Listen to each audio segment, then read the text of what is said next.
The last thing you want to hear when you need your auto insurance most is a robot with countless irrelevant menu options. Which is why with USAA Auto Insurance, you'll get great service that is easy and reliable, all at the touch of a button. Get a quote today. Restrictions apply. This message is brought to you by Abercrombie Kids, where the activewear is made for every summer activity, so your mini-me can bring their personal best. Summer days are always an adventure, from day camp to rec leagues and pool days. Abercrombie Kids has the shorts, tees, and swim to keep them comfy and keep up with them. Get everything for the entire summer at Abercrombie Kids. Shop in-store, online, or in the app.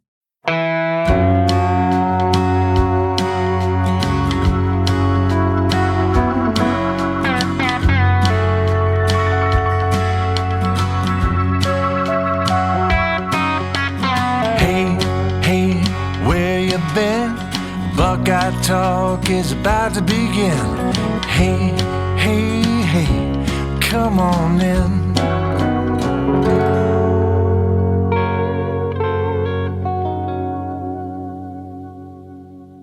Welcome back to Buckeye Talk. I'm Stephen Means, and that is Andrew Gillis. This is your Tuesday pod. I hope you enjoyed that Monday pod. I hope you enjoyed that rewatch of the Ohio State-Texas 2005 game.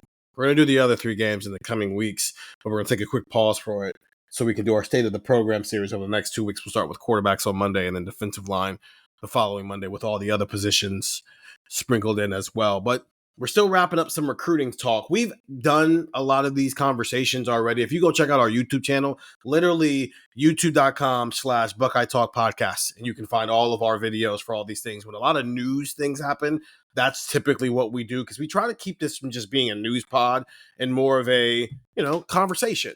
But every so often, you got to do some housekeeping because Ohio State seems to be on a heater. That's only getting hotter over the next couple of weeks here on the recruiting trail. They've added 3 players across 2 different recruiting classes, one of which is a recruiting class from a guy who's been in high school for 12 months. I actually want to start with him. We can get back to Kari Wilder and Favor Key in a second. Andrew, why did Ohio State take a commitment from a freshman, a 15-year-old running back to kick off its 2028 recruiting class? So as I understand it, Elijah Newman Hall committed to Ohio State because he really likes what Carlos Lachlan is doing. Mm-hmm. He wants to play for Carlos Lachlan. He's listed at 6 feet, 205 pounds. 6 feet, 205 pounds, as I believe I said on our analysis video, which is now on YouTube. You can go check that out.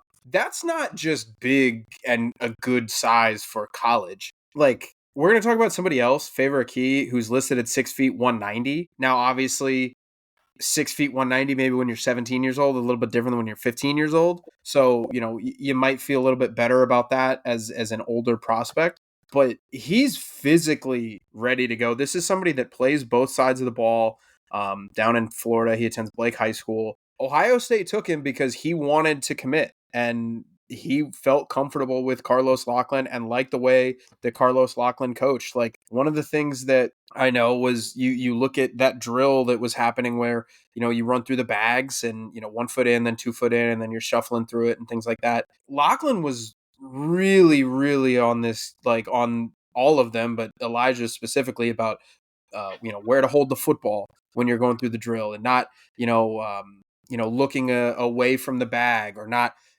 doing the correct things, not doing the little things right. And I think that really stuck out to Elijah. And, I know this is a Florida kid, and this to me feels like something that Ohio State is probably going to have to battle in some way, shape, or form to fend off Miami, to fend off Florida State, to fend off the Gators, to fend off the SEC, really, because, there's a running back whose name I forget right now. He was committed in that would be the 2025 class. Stephen, perhaps you could help me out. He was from Miami and he decommitted. Mm-hmm. I forget his name off the top of my head, but they have had these battles in Florida before. But Fletcher and you're talking about Mark Fletcher, and then I can't remember the other guy's name. Yeah, right. we talked about him on one of our videos. I'll try to see if I can remember that during the pod.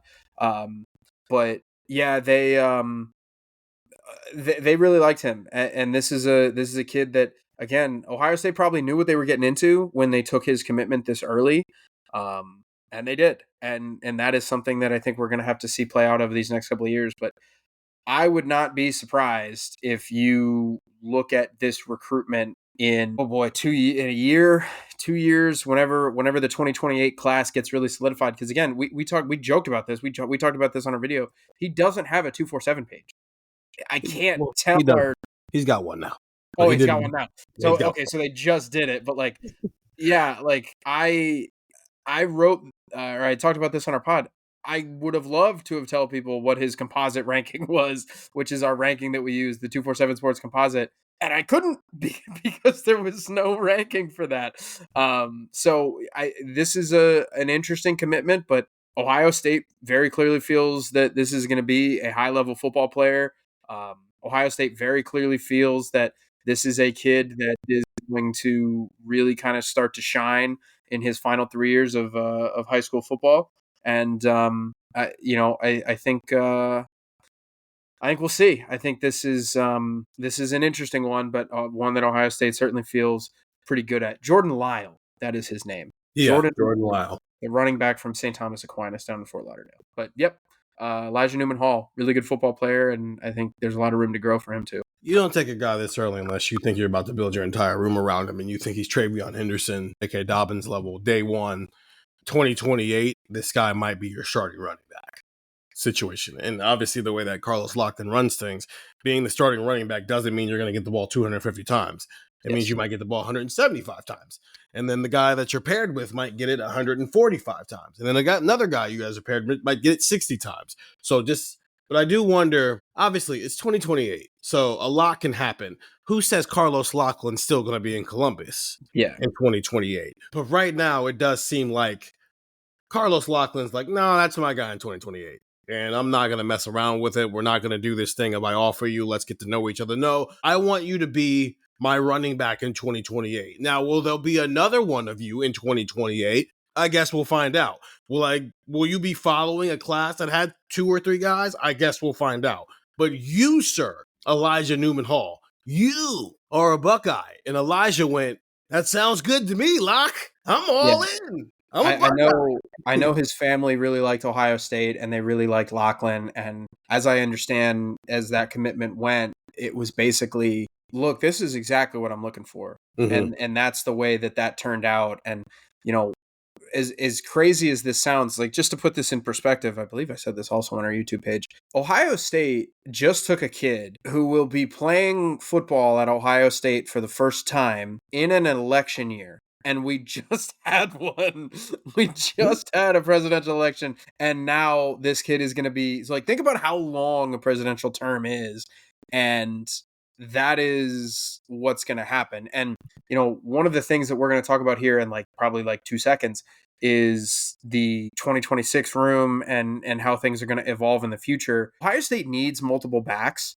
Just that you can play at any given time. Ohio State played 16 football games, and they were remarkably healthy at running back, which is not always a given, especially when you have somebody like Travion Henderson in your backfield who, had a tendency to get banged up in the past.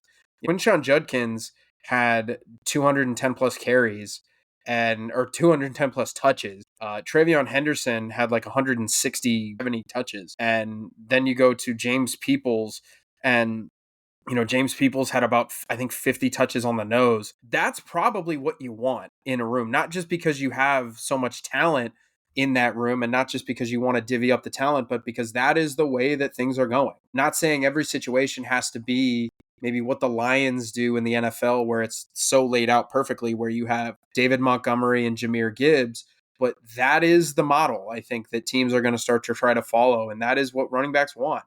I think there are some guys who are just good enough to be a bell cow, but this running back room is in a unique spot because every single guy we're going to talk about, when we're not talking about recruiting, except for CJ Donaldson, can return to Ohio State for another year and sometimes 2 years.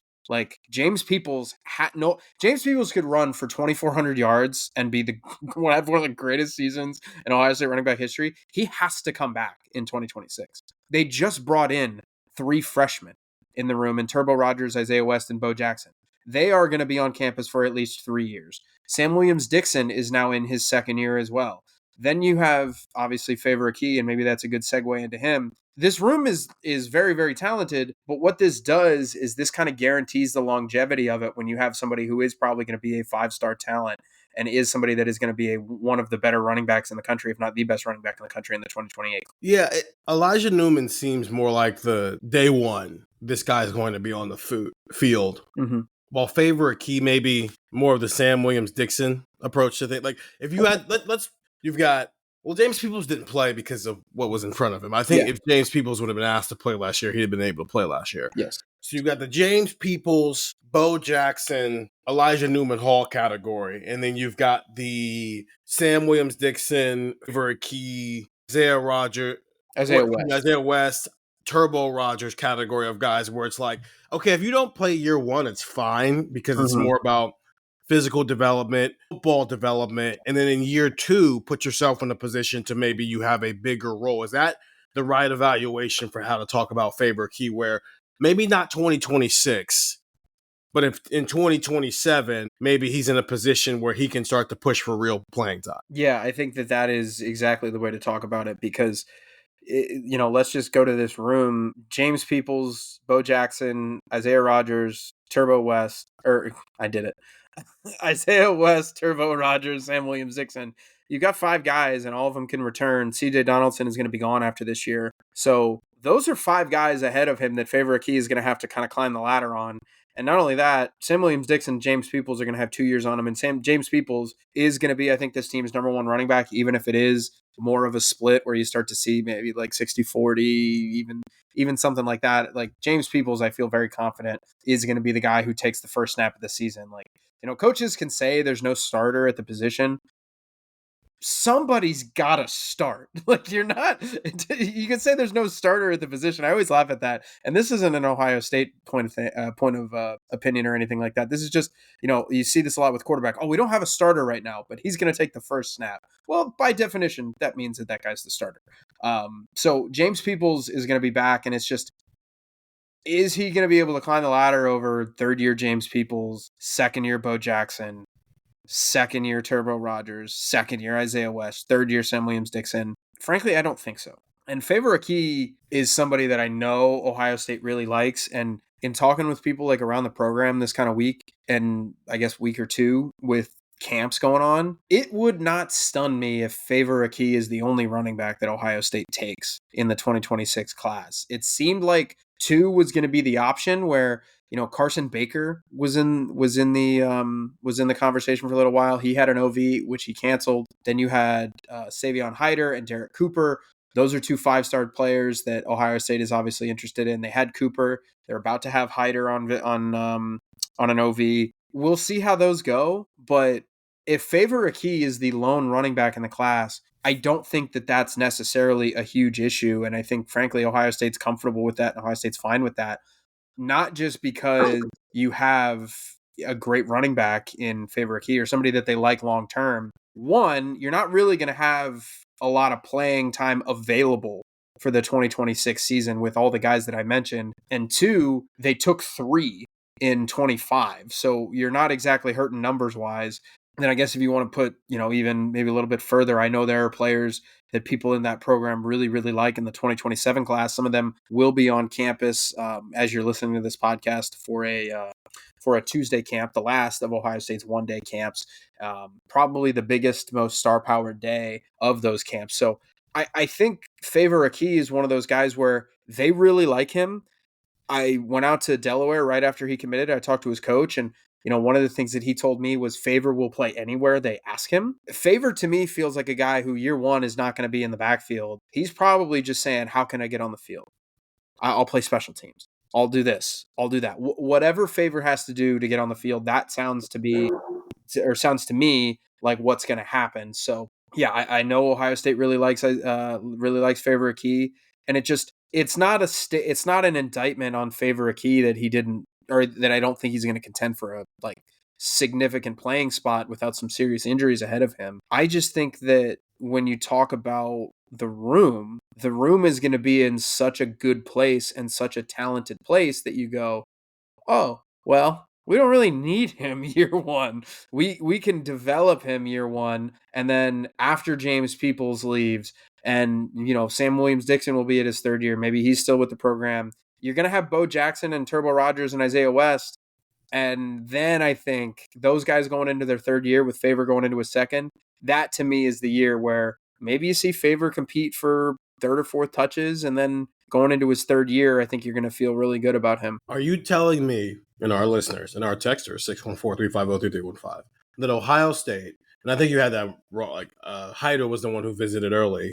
Oh, Hyder was. Oh, I flipped him. Yeah, Okay. the number 17 player, number 1 running back, and then Derek Cooper, who will be here this week, and we'll talk more about him later this week. Number 30 player, number 2 running back in the country.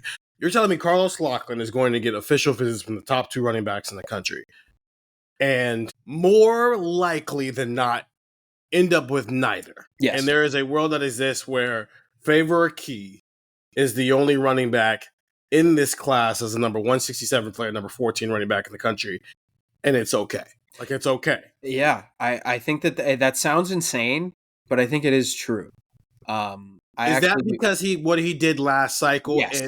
and getting Elijah Newman Hall as early as he did? Yeah, that is 100% it. I think it is not so much that Lachlan has like swung and missed in 26, because like, let's just like, if Turbo Rogers was not on this roster and Isaiah, like if they had gotten 1 in 25, even if it was Bo Jackson, right? And it was James Peoples and Bo Jackson, Sam Williams-Dixon, and then CJ Donaldson. If those were the 4, and you're talking about only having 1 running back in 26 and it's Favor Key, you're probably going, all right, what went wrong here?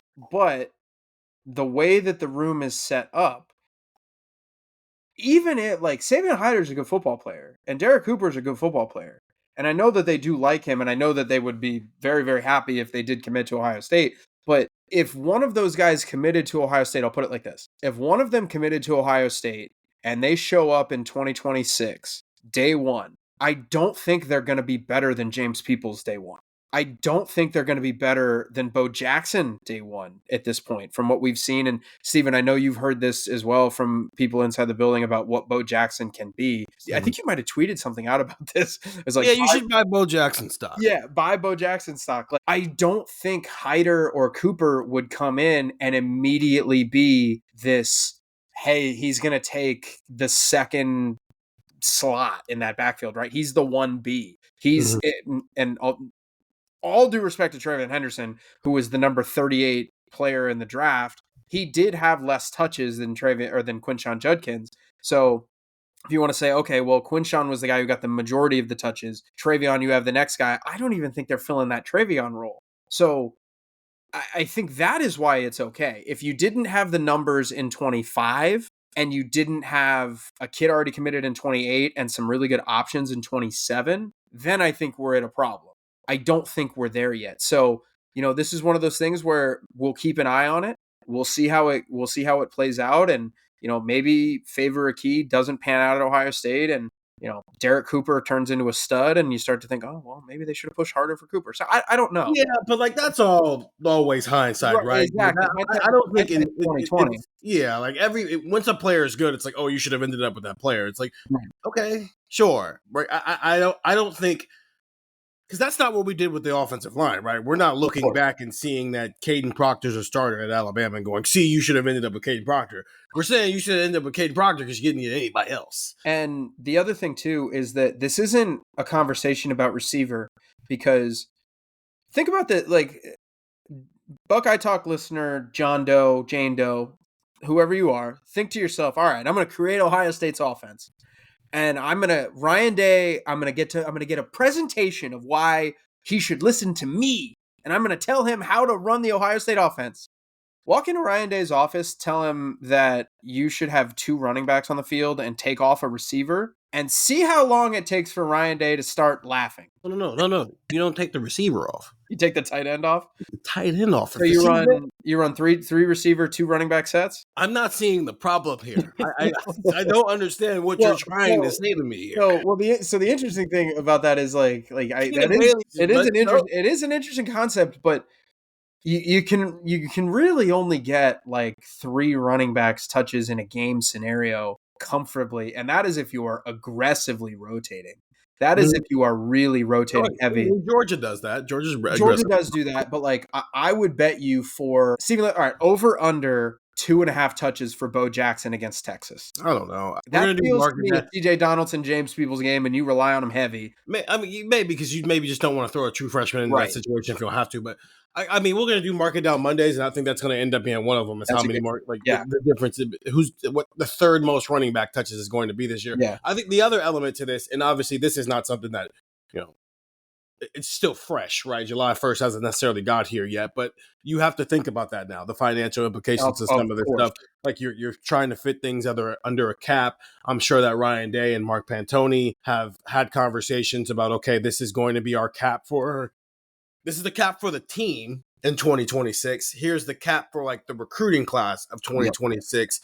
And in a world where you already have a 5-star wide receiver, a 5-star safety, you think you're going to get another 5-star safety, you still have to find a quarterback, a top 100 safety, a top 100 wide receiver, a borderline top 100 offensive lineman. You're not done adding offensive linemen. You still have to find defensive linemen. If you've already got a running back who's in the top 200 from Delaware B. Hayes High School, which is like up the street from you, is it worth the price to go try to add a 5-star running back, right? Versus like, how about you use that money on a running back in 2027, or as Ohio State's already done clearly by having Elijah Newman Hall in the class, I'm sure he's not going to come cheap when it's time to negotiate all that part of the deal. It's just he's 15 years old, so that's not even part of the conversation right now. But I do. There's the numbers game that you're talking about, and there's also that added numbers game that now has to be played here because it's not an unlimited resource. It's unlimited NIL. It's as much as they get donated to them, but it's limited resources in terms of what you have to fill under your cap for the revenue sharing portion of this. And think about it like this too. Let's say next year you go in and you go, wow, James Peoples, I mean, he might be first, second round pick. Like he can be that level of player, and he had a great sophomore year and blah, blah, blah. But and not enough to actually leave. Well, I'm saying going into his third year, like he's here. Well, no, I'm saying, yeah, for sure. I'm thinking about a world where maybe James Peoples is good, but it's like Travion Henderson good, where it's not unreasonable to say Travion Henderson came back for year 4. Right. And he ended up being a second round draft pick. Who says that doesn't happen with James Peoples, where he looks at the money and goes, okay, I'm going to go to the NFL and be a third round pick, which is a day 2 pick as a running back is kind of like the goal now, right? Because there's only one running back every year who's going in the first round if there is one. Okay, I can make the same, right? But then it's like a direct type of guy, exactly. Like Ashton Genty, Hampton in the first round too. The kid from North Carolina. He went to the Chargers. Right, he went to Harbaugh, who is that's the other thing. Yeah, Jim Harbaugh needs a running back. And nobody thought that he was going to be the guy. In fact, people thought it was going to be Travion. But you're thinking more Bijan Robinson, Ashton Genty. Like, I took this guy with the 11th pick, and he's going to get the ball 250 times this year for me. Well, and so if James is not that after 3 years, and he is just in the bevy of guys who are probably going to go anywhere between early second round and the middle of the third round, which is fine, but he looks at the money and goes, I think I'm going to come back. Yeah. Right, for what would be 2027, his final year here. Then, like, you not getting a running back of 5-star caliber in 2026, you didn't get one because you also ended up getting James Peoples back, who I think would be equivalent to what that would be. And let's pretend you are Carlos Loughlin and you say, I need X for Cooper or Hyder. Like, I need this, right? I need to pay him this. Okay, well, are they going to play in 25? No, we have too good of a room. Okay, well, are they going to play in 26? Or excuse me, are they going to play in 26? No, we have too good of a room. Are they going to play in 27? Maybe if Peoples is gone, and then Bo will be here, so Bo will be our 1A, and then we also have Turbo and Isaiah, and then we have Favor in his second year, so maybe we'll see about 27. I don't know. It's an investment conversation that you also have to have this. It does change the narrative of this recruiting process. Like 10 years ago, 15 years ago, I actually think if Carlos Loughlin didn't close on Cooper or Hyder and you didn't bring in 2, I actually think there might be more of a case to be like, hey, what went wrong here? But it's a different era now. And sometimes you have to take the financial aspect of this into consideration. And that is why I think it's okay, actually, if they don't land one of those 5 stars. Of course, you would love to land a player like Derek Cooper or Savion Hyder. They are good football players. I know for a fact that people in that building have said they're good football players, and I think we can turn them into something really good. But it's not the end of the world if they don't get it. Running back talk for 25 minutes. Wow. Yeah. Who would have thought? So favorite key, number 167 player, number 14 running back. More than likely, he's going to end up being Ohio State's only running back in the 2026 recruiting class, though. It's June 17th as you're listening to this. We're still 6 months away from signing day. I guess we'll see how some things play out. We'll talk more about Derek Cooper later this week when we preview this final week of visitors, which is pretty explosive, both on the target end and the commitment end. Let's take a break. And then there's one other guy we'd have to talk about in terms of commitments. And then also, there's some dates over the next 2 months here that matter if you're an Ohio State fan and care about recruiting. And so we're going to get into some of those dates when we come back from the break on Buckeye Talk. Switch to Verizon Business and get more from your internet without paying more for your internet. Get LTE Business Internet starting at $39 a month when paired with select business mobile plans. That's unlimited data, and with it, unlimited possibilities. Start saving today with Verizon Business, ranked #1 in small business internet customer satisfaction by J.D. Power. Starting price for 25 megabits per second LTE internet plan with smartphone plan savings, plus taxes, fees, and economic adjustment charge. Terms apply. For J.D. Power 2024 award information, visit jdpower.com/awards. Whatever the occasion, effortless elegance is right this way. Because Hilton brings you new ways to stay courtesy of the Nomad London. And it doesn't stop at award-winning dining in a space draped in velvet and illuminated by vintage chandeliers. No, this day goes beyond with unparalleled personalized service and attentive hospitality. Oh, and did we mention the Nomad London can be booked using your Hilton Honors points at Hilton.com?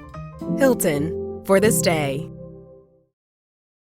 And we're back here on Buckeye Talk. Stephen Means and Andrew Gillis talking Ohio State football recruiting. Get the text 614-350-3315. It's a 2-week free trial, $3.99. After that, it's a bit of a housekeeping recruiting pod. Go subscribe to our YouTube page, youtube.com/Buckeye Talk Podcast.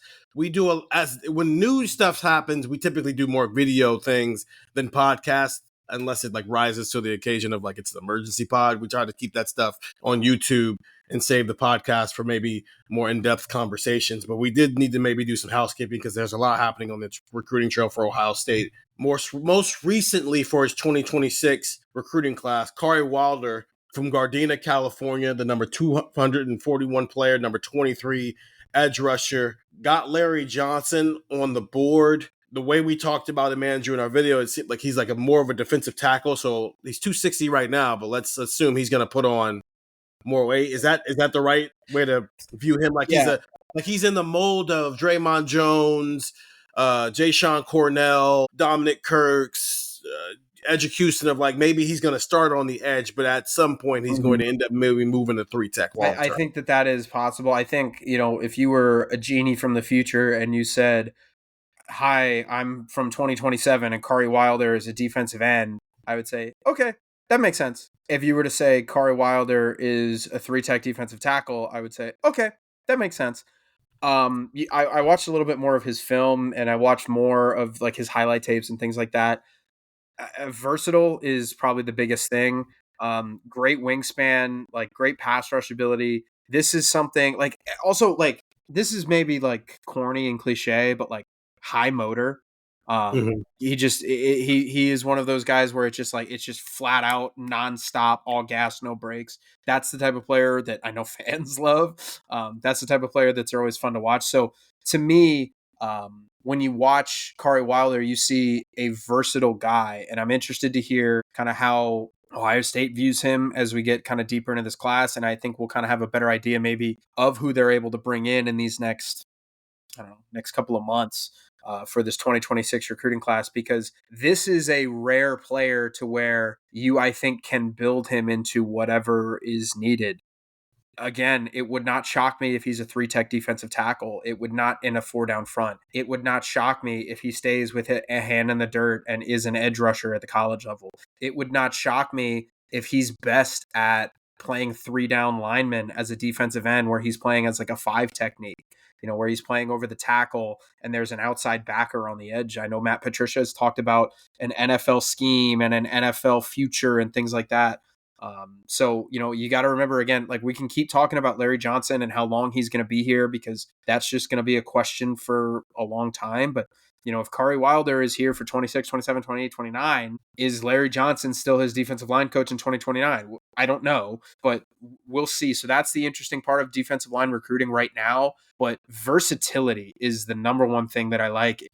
You look at Kari Wilder and, pardon the football coach expression, it's a little bit like an unmolded ball of clay where you can say, let's figure out what he can do best, and then we'll put him there. Maybe he shows up, you put him in a strength and conditioning program for a few months, and he pulls a Jason Moore, and he goes from 6'4", 260 to 6'4", 295, 6'4", 290.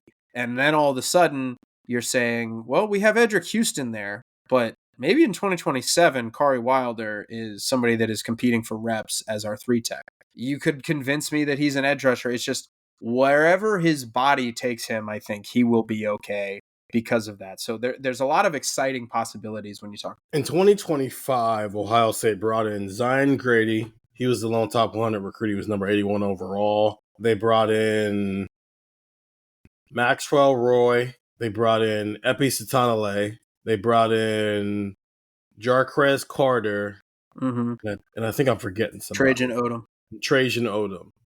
So that was 5. Carter, Odom, and Roy are your interior guys. Right. And then Grady and Satanale are your edge rushers. Satanale is the one where you're like, Satanale and Grady are the ones like you feel set at. Like that class feels far more set than maybe it did in years past, like with Dom Kirks and things like that. Okay. Yeah. Satanale, the guys who didn't early enroll, Satanale, they're all here now. They've been here for a couple of weeks now. The defensive linemen, when we were out there, those camps were working out one day. And so I was maybe paying more attention to them than I was the teenagers who were trying to get offers, because that's Andrew's job, to pay attention to the teenagers trying to get offers. My job is pay attention to the guys who already have the offers. And they agreed to, partake in those offers. He is, he's little right now for what a Big Ten defensive end is. But also, if you think that... And you're talking Satanale.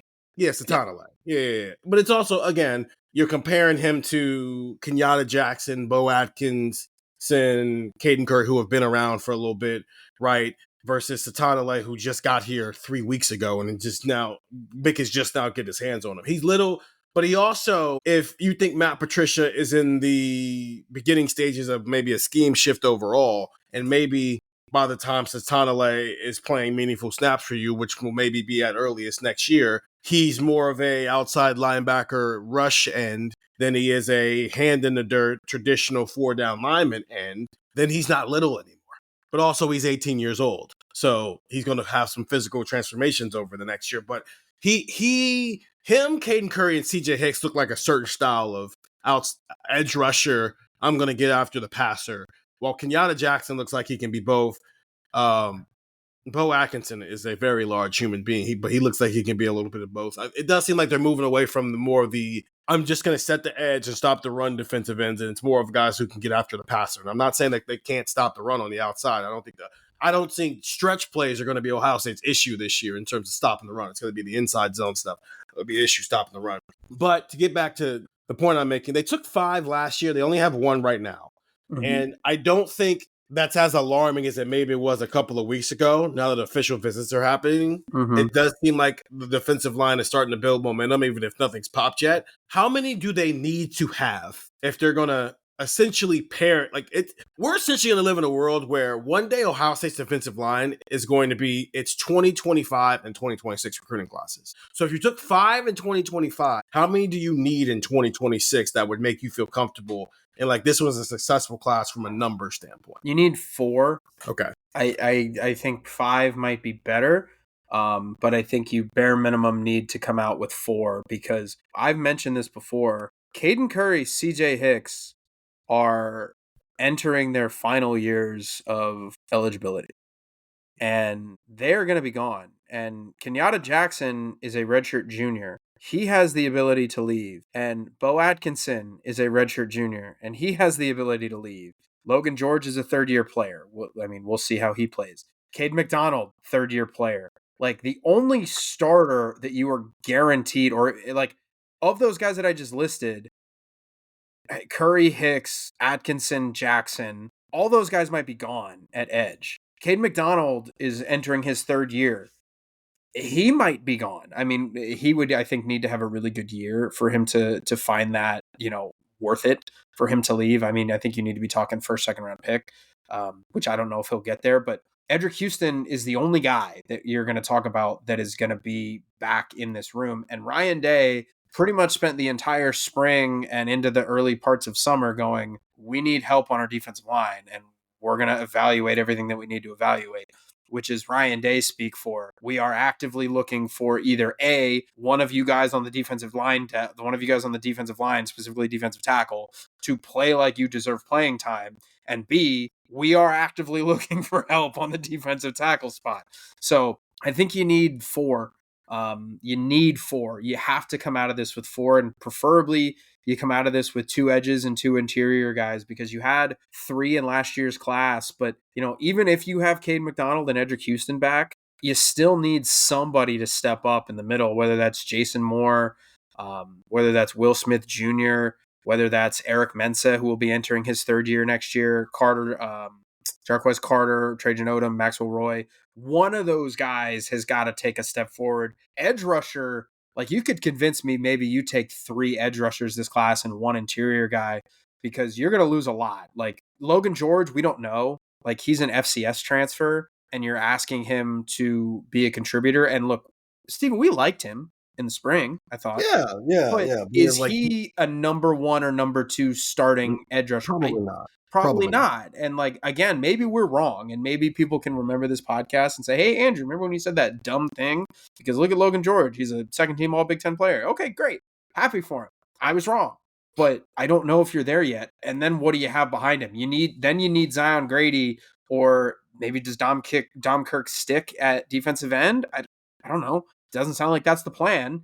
Epi Satanale, is he ready to go by year 2? Like, you need to add some edge rushers in this class, I think. And I think when you map it out, taking 3 is not insane at edge rusher. And I think even if you only add 1 at defensive tackle, that's okay. Because right now, defensive tackle depth, you've got McDonald and Houston. I mentioned Moore and Smith. There's 4. Mensah 5. Carter, Odom, Roy. That's 8 defensive tackles, not counting Dom Kirks, who would make 9. And of those 7 guys that are not Cade McDonald, Edric Houston, how many of them are just quote unquote guys right now?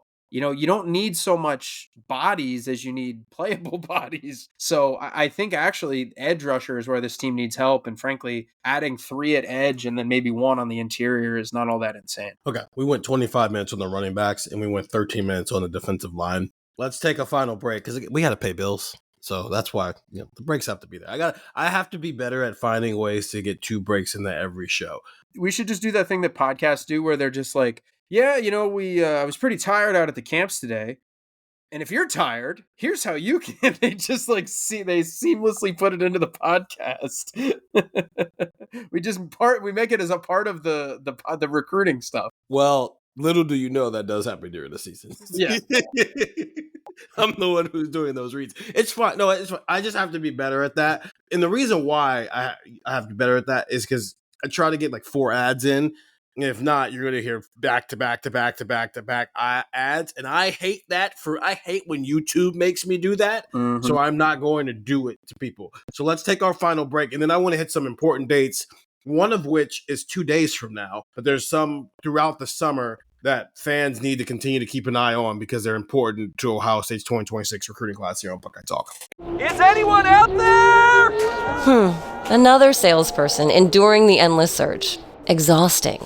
If you want to get right to the right conversations, you need LinkedIn Sales Navigator. Whether you're looking for new leads or strengthening existing relationships at your top accounts, get right to the right conversations with LinkedIn Sales Navigator. Try LinkedIn Sales Navigator now with a free 60-day trial at linkedin.com/trial. That's linkedin.com/trial. Terms and conditions apply! After Zoomies at the dog park, it's time for Drive Up at Target. In goes a big bag of kibble and 1 squeaky chicken toy for the good boy. Drive up that's ready when you are, only in the Target app.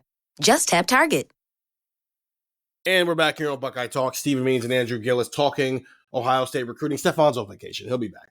He'll be back in 2 weeks, but his voice will be back on the pod next week because we pre-recorded some stuff because we're starting a series next week where he's going to be on it, Andrew's going to be on it, and I'm always going to be on these things. Okay, so here's some dates, and let's just run down dates. Yep. Dates that Ohio State football fans need to be concerned about in terms of recruiting and how it can build Ohio State's recruiting class. Yep. First one, June 19th, noon. Sincere Johnson's committing to either Ohio State, Alabama, or Penn State. I like where Ohio State sits here. I know people in the building feel decent about where Ohio State sits here. I think Ohio State is probably the team to beat if you were to say that. And being the team to beat after an official visit with 2 days left is probably a good place to be. So he would make for the second commit in Ohio State's class. He is the number 71 overall player in the composite rankings. He's listed as an edge rusher. He's not an edge rusher. He's a linebacker. This is somebody who I mix him and Arvell's name up a lot. I say Sincere Johnson in place of Arvell Reese. I have been told that comparison is pretty correct. So I think when you talk about Sincere Johnson, I think you feel really, really, really good about where this guy can be in a few years. So again, you've got a linebacking core that is going to be really good, I think, in 2025 with Sonny Styles and Arvell Reese. Both those players are draft eligible. Sonny Styles has to leave. Arvell Reese has the choice of coming back. But then you've got Peyton Pierce, TJ Alford, Eli Lee, Riley Pettijohn, Garrett Stover. You've got a lot of guys that are great depth there. And then if you add CJ Santa, who is a linebacker from, just north in Olentangy, and then Sincere Johnson, maybe you go get another guy, which we're going to talk about here in a few minutes. Like Sincere would make for a really, really great addition. And I think it gives Ohio State not only one of the best linebacking cores and linebacking like depth groups in college football headed into 2025.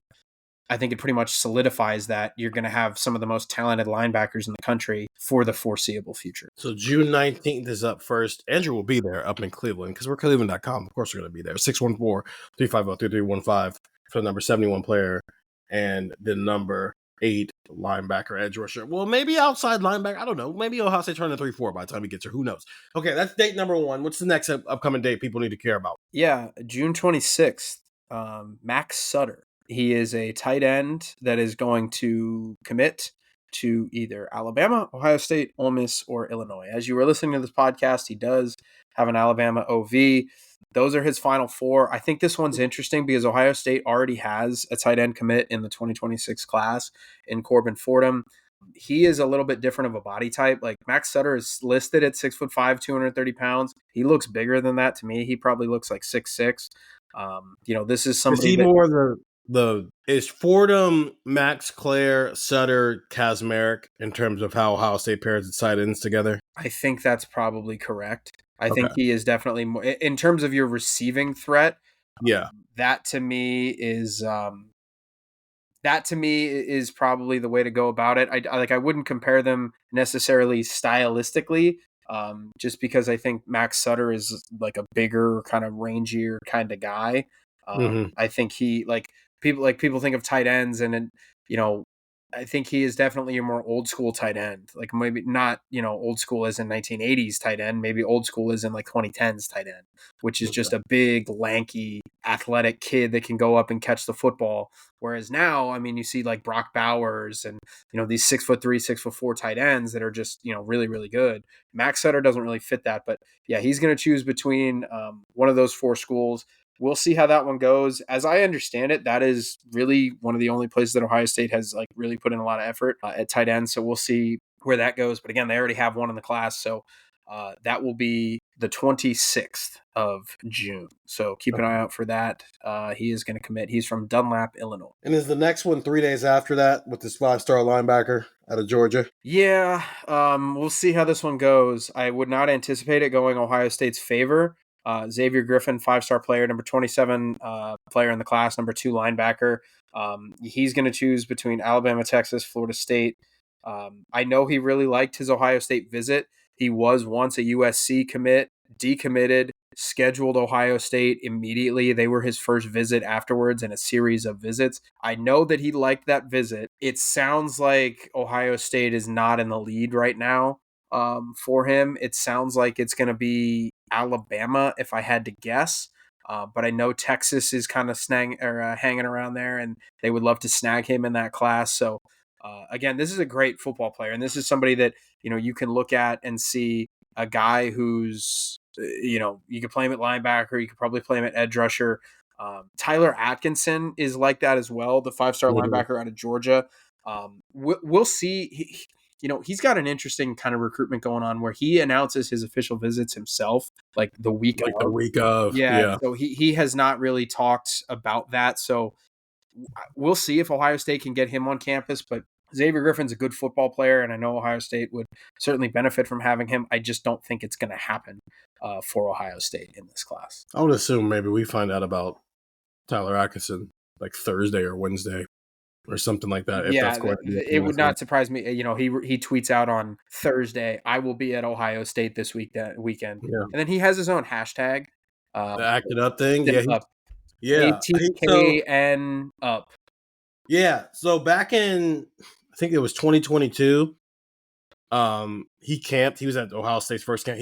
The camp he was at, because how the camps used to work, Andrew, is they used to be in the morning, it was the big guys. So it was the defensive lineman, offensive lineman. And then during the afternoon, it was all the skill positions. So he came in the morning and got an offer as an 8th grader going into high school, where he was just tearing up offensive linemen the entire day. And they were like some Ohio State commits there. And he was tearing guys up. And he had on the Acting Up shirt. So he was already locked in. We're about 8 months into NIL at this point. And he's already locked in and go, okay, I got my brand. My name is Tyler Atkinson, Acting Up. That's where we're going with. Chris Henry got an offer later that day, too, as the other 8th grader. Got an offer in that class. Chris Henry will be here this weekend. Okay. Any other dates right now that fans need to be concerned about? Yeah, June 30th, a day later. This just kind of goes to our defensive lineman conversation. This guy is a defensive tackle. The only reason I list him is he did take an OV to Ohio State. Or he did visit Ohio State. So this is a good football player, Preston Carey.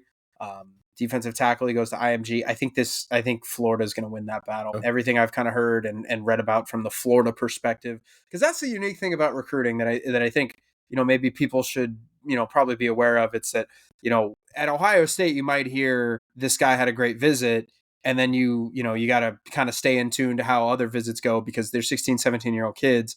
Whatever they see the latest sometimes is the greatest thing. But again, like when you talk about what Florida has said and how Florida feels and, what people are reporting on that side of things, I think Florida is probably the team to beat there. So that is going to take us through the end of June. And then July, these commitments can pop up, but there's not a ton that you see like listed where you go, oh, wow, got to stay in tune with this. Right. Yeah. July turns into Andrew just has to keep his computer around him at all the time, because anything can happen. Get the text 614. There's one more real quick. I didn't want people to think we were forgetting him. This is not something you have to keep in mind at in the immediate future. Braylon Womack is going to commit on August 22nd. He attends Hartfield Academy in Flowood, Mississippi. He's a really, really good football player. He's the number 21 overall player in the class. The number 1 safety. And the only reason I bring him up is Ohio State already has a 5-star safety in the class, and Blaine Bradford. Bradford is the number 3 player at safety in the class. Ira Edwards is the number 2 player at safety. I believe just kind of recently jumped Bradford. Edwards is going to choose between a handful of schools that are not Ohio State. Edwards, I love Jair Edwards. That kid's so good. If you go look at our YouTube page, I went to go see him play Central Catholic out in Pittsburgh, and Edwards just absolutely blasted one of the running backs from Central Catholic, and you can see everybody in the crowd go ooh, and all the parents flinch, and all the everybody goes ooh. Edwards is an unbelievable football player. And Braylon Womack is also really good. And we saw him camp last year. I remember he was on a swing, and Notre Dame felt really good about it. And then I was like, well, he doesn't have an Ohio State offer, so I don't know. Notre Dame feels good about every kid in the SEC until the rest of the world gets involved. Yeah, they're like, hey, I think we got something here. And then, and then the rest of the country goes, yeah, we do too. Yeah, and it's like, hey, What if you didn't have to live in South Bend, Indiana? No Bend, disrespect, no Indiana. disrespect to South Bend, Indiana. And like frankly, and like there is like the academic stuff with Notre Dame too, where it's just like, hey man, school's great. Don't you love school? And some kids are like, But, I want to go to the NFL in 3 years. I don't know what you're talking about. I'm not here to play school. I'm Yeah, here to go a play famous football. Ohio State player once said, "I'm not here to play school." Yeah. So just keep that in mind. Ohio State is going to have a visit from, or they're going to have something to keep in mind. He's going to take this OV this weekend. That's his last one. Took OVs to Florida, A&M, and Auburn. That is his set. That is his Final Four. He posted like a tweet the other day where he said, it was like a picture like that Auburn had set up in their facility where it said, "Why not Auburn?" And like the thing that I loved about it, he's not considering Alabama, but I saw, or at least in his Final Four, I saw a bunch of Alabama fans like respond like, "I can think of a few reasons why," which I thought was funny. So I just, look, never tweet at recruits. I think that that's bad unless it's really funny. Like, unless it's like a good bit or you're saying, "Welcome to your team. Congratulations, young man." If you want to do that, that's fine. I don't care. Don't tweet at recruits saying, "I can't believe you decommitted." Don't do that. But I don't know. I thought that was really funny. So Womack's going to commit in 2 months. I just list him because we're going to talk about him on our OVs this upcoming weekend. And as it relates to kind of what Ohio State is doing at the safety position, you already have Simeon Caldwell in the class. He's somebody who, like, maybe one day he's a linebacker. We'll kind of see how that goes. You have Blaine Bradford in your class. And then I don't know what else you got at safety. Now, I think Caldwell and Bradford would make for a great class, especially because I think you feel okay about what you got in your freshmen right now, specifically Fahim Delane. I've heard a lot of really good things about him this summer and, maybe what people think he can be moving forward. But there's not a ton of other options at safety. Jet Washington, he's going to commit in a few days, I believe, and Ohio State sounded like they were trying to get in the mix, but he's going to Oregon. He's going to Oregon. It doesn't really sound like anything was going to happen there. Joey O'Brien is another guy who has an offer. He's going to go to either Oregon, Notre Dame, or Penn State. He's from Pennsylvania. There's not a lot else at safety that you see from Ohio State in this class, and I think adding a player like Braylon Womack, holy crap. I mean, that'd be really, really unbelievable for Matt Guerreri. But again, a lot of factors into this. And I didn't want people to think we had forgotten him because there's not going to be a lot of other safeties that we talk about because they're not pushing all of their chips in with Braylon Womack because they do have a 5-star player and they do have another top 100 player. But man, would they feel a lot better with Braylon Womack because that kid can play some football. 3-1-5 as these dates start to get closer and closer. Plus, also, there's plenty of other dates that are not listed down where kids are just going to pop. It's a 2-week free trial, $3.99 after that. That's where all that information goes. Recruiting, football, nonsense, literally anything you should possibly need. 614-350-3315. Ohio State, as of the time we're recording this podcast, 3:30 Monday afternoon for Tuesday, they have the number 2 class in the country behind USC, with 15 commits headlined by Chris Cheney Jr. as the number 15 player, number 3 wide receiver, and then Braylon Bradford is the number 26 player, and then number 3 safety in the country. For Andrew Gillis, I'm Stephen Means. That was Buckeye Talk. I think it is